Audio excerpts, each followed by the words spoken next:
All right, I will call the meeting to order, and we are going to start by saying the Pledge of Allegiance. Please join me. Like in the back. Oh, there's one there. I pledge allegiance to the flag of the United States of America and to the republic for which it stands, one nation, under God, indivisible, with liberty and justice for all.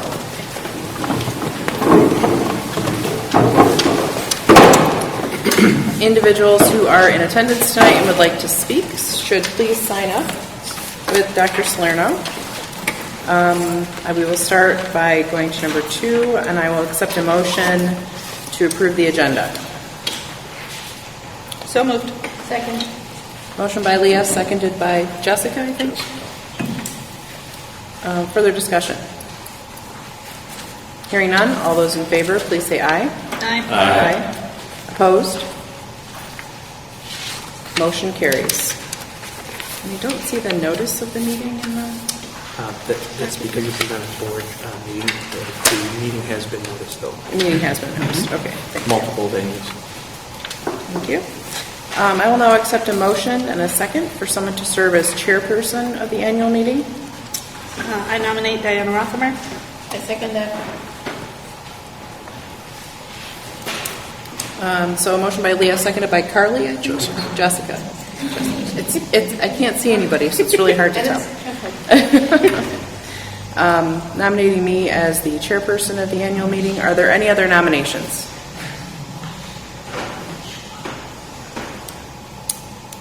Are there any other nominations? Are there any other nominations? Hearing none, I will accept the nomination and I will call for a vote. All those in favor, please show a hand or stand.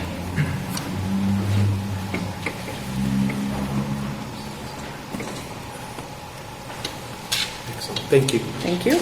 Opposed? Also raise your hand. All right, the motion carries.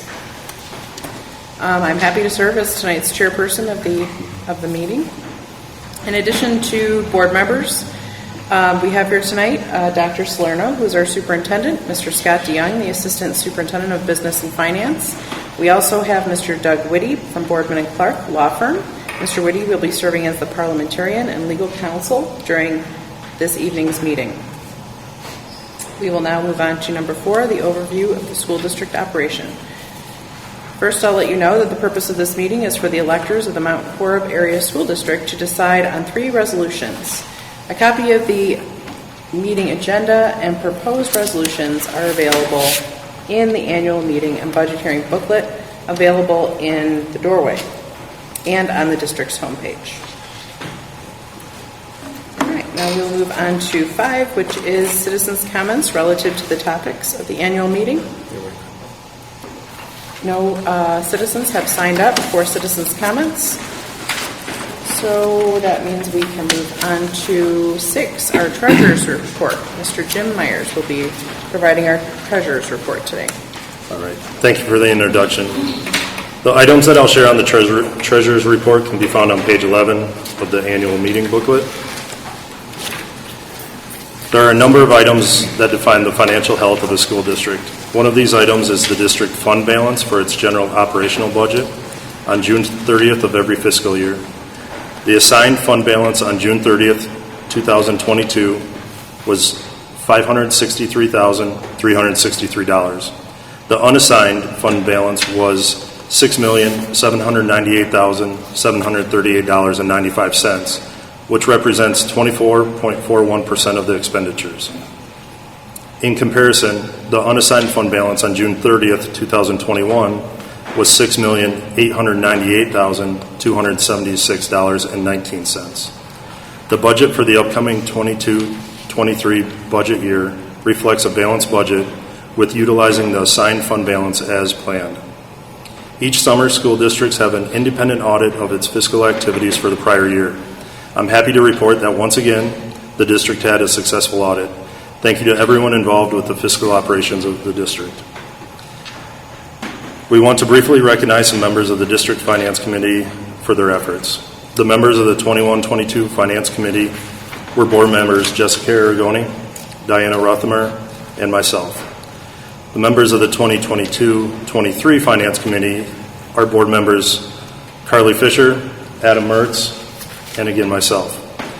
Thank you for your time and attention. Now Scott DeYoung will share information regarding the district's Fund 73 Trust. Good evening, everyone. At the bottom of page 11, I'll be reading the information that you'll see, as Mr. Myers mentioned, regarding our Fund 73 Trust. Back in the 2017-2018 school year, the district proactively planned for a post-employment benefit trust for its employees. And the following information is data as of June 30th, 2022. Number one, the current trust balance is $1,224,243.35. Number two, the investment return since the last annual meeting was $5,991.13. Number three, the total disbursements made since the last annual meeting were $398,335.36. And lastly, number four, the total revenue received since the last annual meeting was $986,257.67. This concludes my report on the trust. Thank you to Treasurer Myers and Mr. DeYoung for your reports. So just to let everybody know, to be eligible to vote at tonight's annual meeting, a person must be at least 18 years old, a resident of the Mount Horeb Area School District, and must have lived in the district for at least 28 days. In reviewing our procedures for this evening, we will take each resolution separately. First, I will call for a motion and a second on each resolution. Then there will be an opportunity for discussion. We will ask those who wish to speak regarding the resolution to please raise your hand to speak, and I will call on you to step up to the microphone at the front. Again, each person should please introduce themselves and state their address. In order to enable everyone to speak, we ask that you hold your comments to 3 minutes. After the discussion, we will accept a motion to call for the question, and residents will vote with a show of hands. All right, moving on to resolution number 1, establishing the board member salaries for 2022-2023. I will read the motion as it has been proposed, and then I will accept a motion and a second for resolution number 1. Sorry, let's turn to that page. Page 22. Thank you. You're welcome. Okay, so resolution 1 states, resolved that the salaries of the board members of the Mount Horeb Area School District be set at the following amounts for the school term 2022 to 2023, $2,500. I will now accept a motion and a second.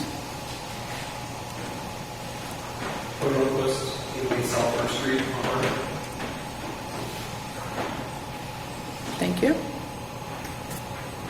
Second, Rachel Johnson, 3864 County Road, F. All right, we have a motion by Cody Lundquist, seconded by Rachel Johnson. Further discussion?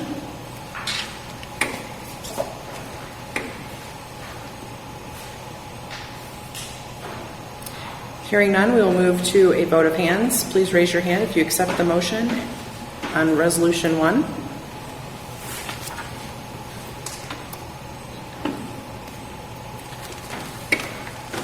You can vote to raise, yep.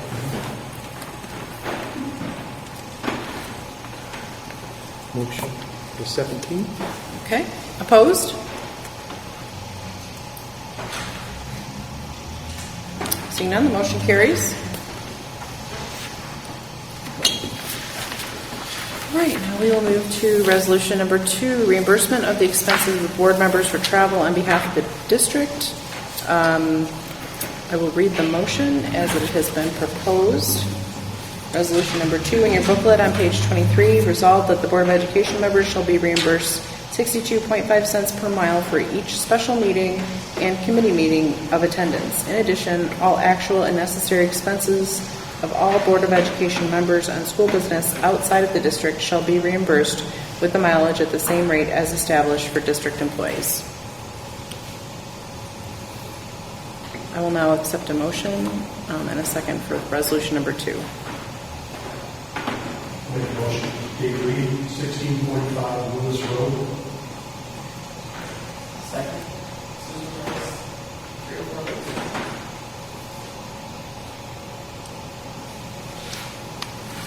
We have a motion by Dave Reed and a second by Sue Bryce to accept resolution 2 as stated in the booklet.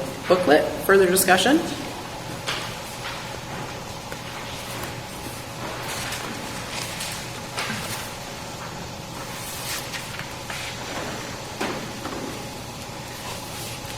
Hearing none, I will call for a vote by a show of hands. All those in favor of resolution number 2, please raise your hand.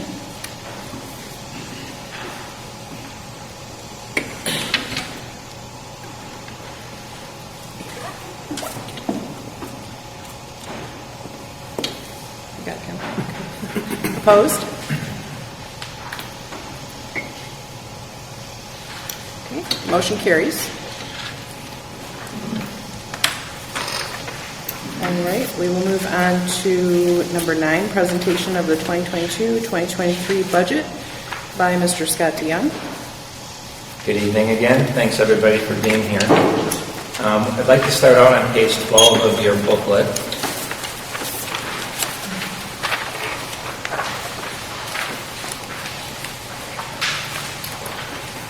Page 12 is just a simple reminder of the various funds that we use in our district in our accounting system.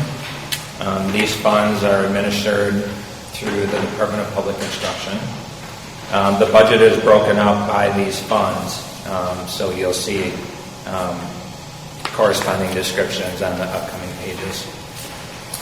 Starting on page 13 and going through page 16 is the actual budget data itself. It's a comparison of 3 years. It compares the 2020-2021 audited data, the 2021-2022 unaudited data, and then finally the upcoming budget for 22-23. I do want to point out, as Mr. Myers mentioned, a few minutes ago, we did complete our audit in July, but the data for the 21-22 budget will not be officially completed until the audit report is drafted later this calendar year. That's why it's listed as unaudited yet. The board worked hard along with administration and faculty throughout our buildings to create a budget for 22-23.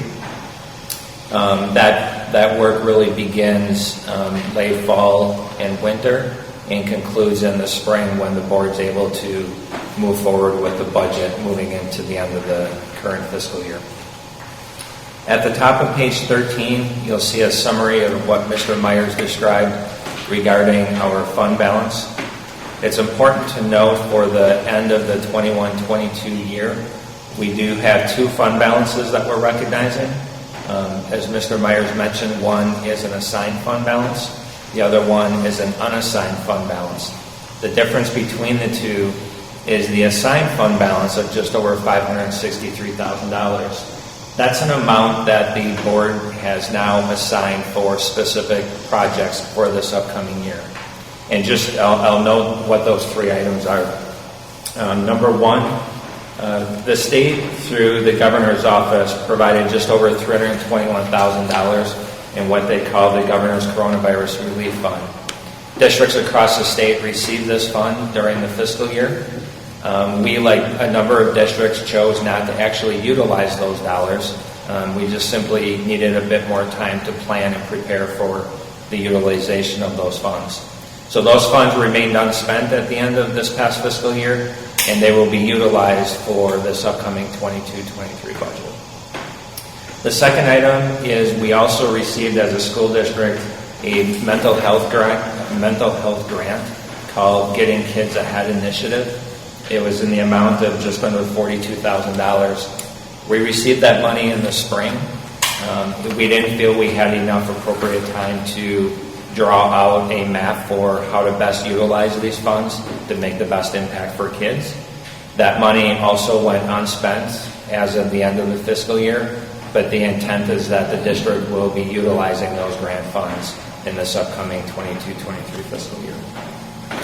And then finally, last but not least, what makes up that assigned fund balance is just over $200,000 that the district was able to draw from two areas. One, taking some transportation savings from that department's budget this past fiscal year, as well as utilizing some one-time savings from the 2021 fiscal year. Again, that amounted to just over $200,000. We will be utilizing those two items to purchase 2 school buses for our transportation department. One of the things that the district has been committed to for a number of years now is following a replacement schedule to make sure that our fleet is being replaced in a timely manner. This past fiscal year, it was very difficult for the board to plan in its budget the purchase of 2 new school buses. By being able to utilize some savings from a couple of years ago, as well as some savings that the transportation department incurred, we're able to accomplish that replacement, so we're getting back on cycle. So thank you, board members, for your consideration on that. After fund balance, the last 2/3 of the page is relating to our general operating budget's revenue. The general operating budget, many of you that work in the district know that we call it Fund 10. I always call it the budget that keeps the lights on and keeps people in our buildings. The vast majority of our activity in the district is our general fund. And I'll just point out one item on this page that I think is noteworthy. I know the print can be a bit small for some. But the item that I want to point out is line 730. You'll see on page 13, we'll stay on page 13, line 730 near the bottom of the page.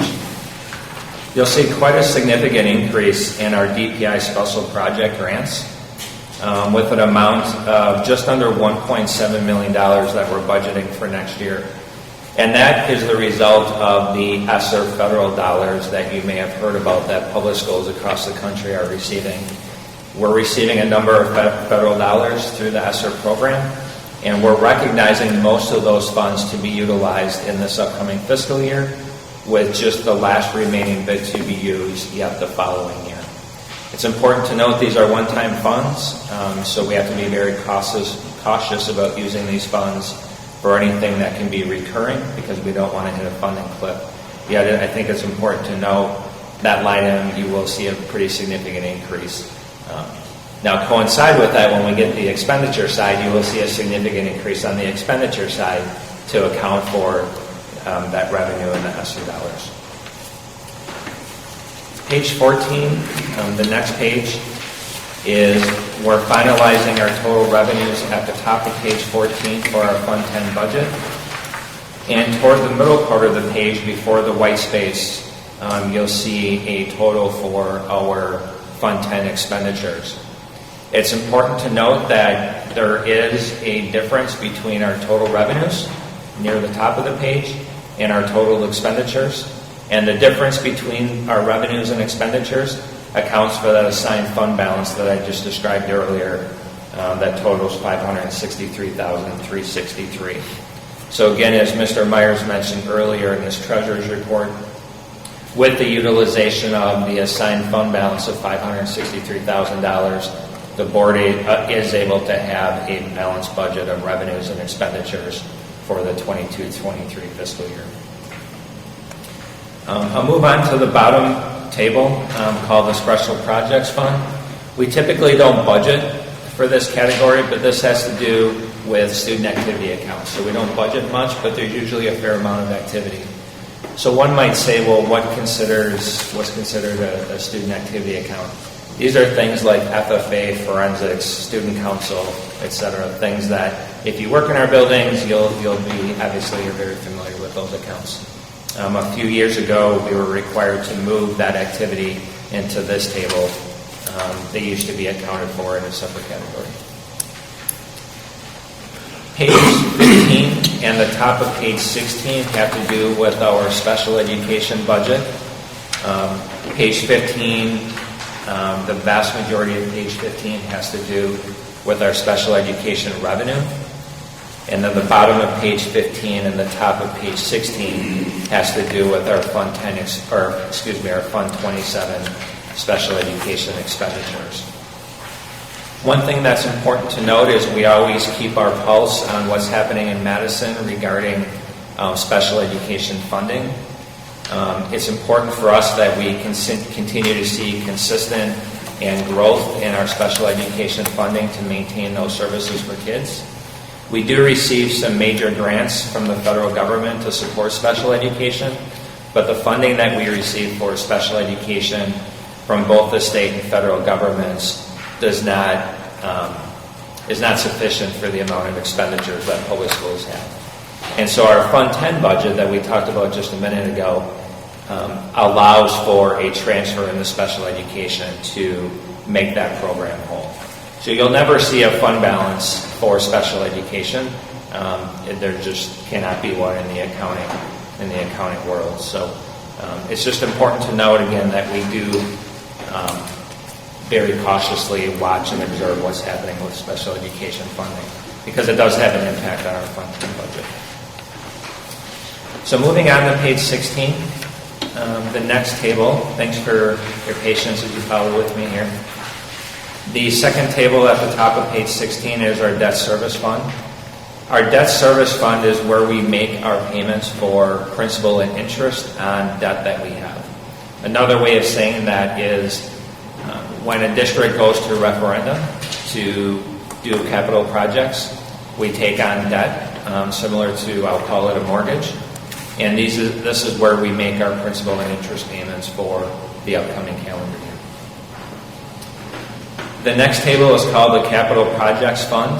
You'll see a lot of zeros there for the last two columns.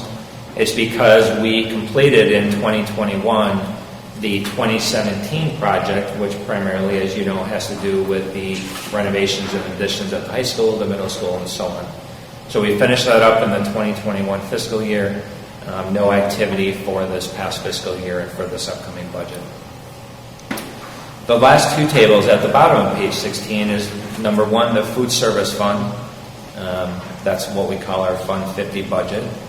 You'll notice a pretty significant increase in our fund balance for food service. And this amounted to just over $554,000. That's the result of the pandemic relief and the federal reimbursements that schools across the country received for lunches that were served. The one thing that does do when we have a solid fund balance in our food service program, of course, our commitment is always to serve nutritious food to kids. But from a budget perspective, it's important to note that having a solid footing financially in our food service program allows our Fund 10 general operating budget to not have to fund any deficits that we have in that program. And that's really significant. Some school districts have that opportunity and some school districts don't. And I'm proud for us that we have that opportunity to have a solid program. And then the last but not least, the table at the bottom of page 16 is our Packaging Cooperative Program Fund. This has to do with a vocational grant that we are the fiscal agent for with Wisconsin Heights. It's called the Carl Perkins Grant. And this is also where we're required to account for our financial activity with our athletic co-op program with Barbell for both football and wrestling. Thank you for following along. I just have a few pages left. Pages 17, 18, and 19 is that mortgage schedule, I'll call it. It's our debt schedule. It defines each and every year what we need to commit to make our debt payments. Page 20 and 21, you might be able to keep them open side by side, the two pie charts. Page 20 has to do with our estimated Fund 10 revenues for this upcoming school year. Once again, you'll see that just over 90% of our funding in Fund 10 has to do with the state aid and then our local property tax levy, which we'll talk about in just a minute. Page 21 is our estimated fund time expenditures. Just a visual way of looking at the long list of data that we just reviewed. Just a reminder, public schools are a service organization, so the vast majority of our expenditures has to do with labor, about 80% in this year's budget, and you'll see the other corresponding categories that make up the fund time budget. And then the last three pages that I would ask for your attention is if we're able to go to the appendix near the back of the book, specifically page 8.3.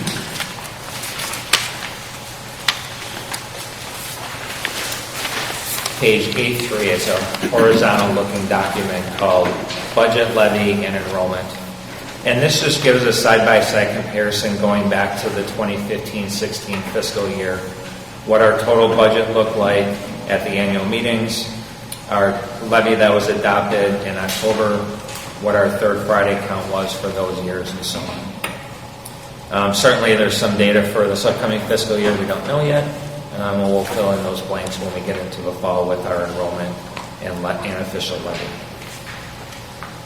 Page A4. Page A4 is called our levy and equalized value comparison, going all the way back to 1980. But what it does is it gives a comparison of our October equalized value, in other words, property values, how much state aid we've received for each one of those years, what our mill rate has been, our local levy, and then the dollars that were actually collected with the receivable, and I'll explain that on the next page. But it's important to note that top line, the 22-23 budget year, fiscal year. Right now, you may have seen in the newspaper, we're through the Department of Public Instruction. They're projecting a general state aid amount of just over $14.6 million. That's an increase of about $16,000 from the previous year. And correspondingly to that, we're projecting a mill rate right now remaining flat at $8.34. And that causes a local levy projection of $14,578,533 for this upcoming fiscal year. That's an increase of just over $278,000 from the previous year. One important point that I want to note, in addition to the items that I just mentioned, is the projection right now for the mill rate uses a projected 2% increase in property values and equalized values. That's a pretty conservative number, and if it's something higher than that, then that will help with the levy and the mill rate. And we will find that out as we get into the fall, in the month of October. The last page is a reflection back of our past fiscal year. One might say, well, okay, I see the 2022 levy was $14.3 million. Why are we only recognizing a collection of $10.7 million? Well, the way the system works is after the fiscal year is over on June 30th, 2 months later in the month of August, we receive the last remaining portion of tax levy receipts that the county receives from the communities. And so for us, that amounts to just under $3.6 million. So we recognize the revenue when the board adopts its levy in the fall, but we actually don't physically see all those dollars until we get a couple of months past the fiscal year in August. And I just wanted to point that page out. Thank you. Thank you for your time. I appreciate it. Thank you, Mr. DeYoung, for that overview. This brings us to the portion of the meeting in which questions pertaining to the proposed budget will be entertained. If you do have a question, we ask that you raise your hand so that you can be called on, give your name and address, and we can answer the questions. Are there any questions?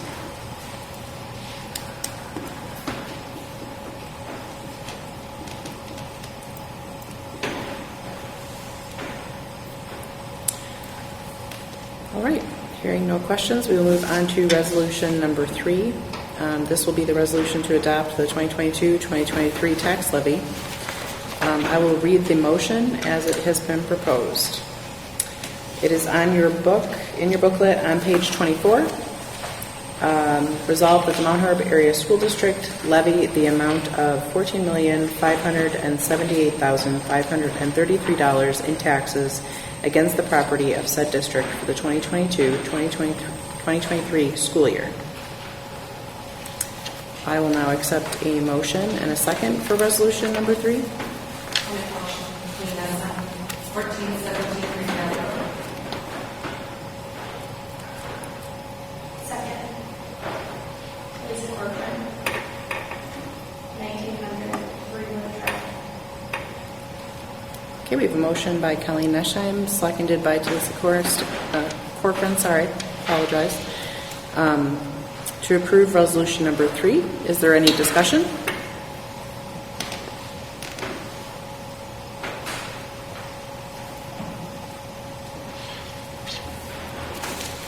Hearing none, we will move to a vote. All those in favor, please raise your hand.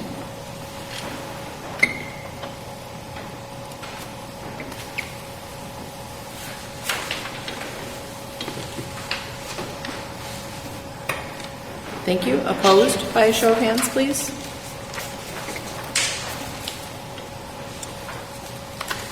Okay, motion carries.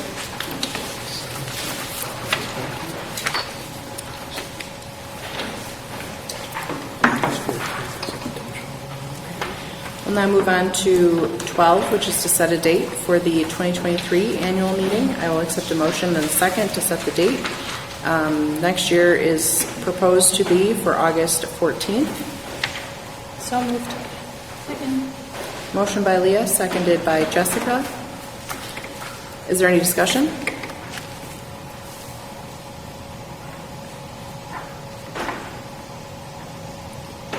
Hearing none, all those in favor, please raise your hand.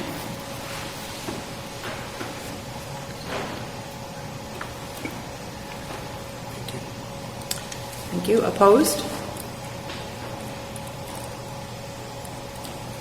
Motion carries. We will now move on to 13, any other business within the powers of the annual meeting.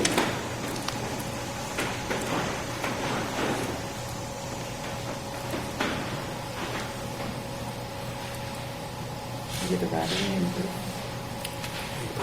There's rattling in the something.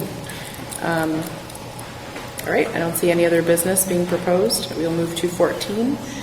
This concludes our agenda of business for this evening. I would like to thank everybody in attending tonight's meeting, and I will now entertain a motion to adjourn. Motion to adjourn. Second. Motion by Rod, seconded by Leah.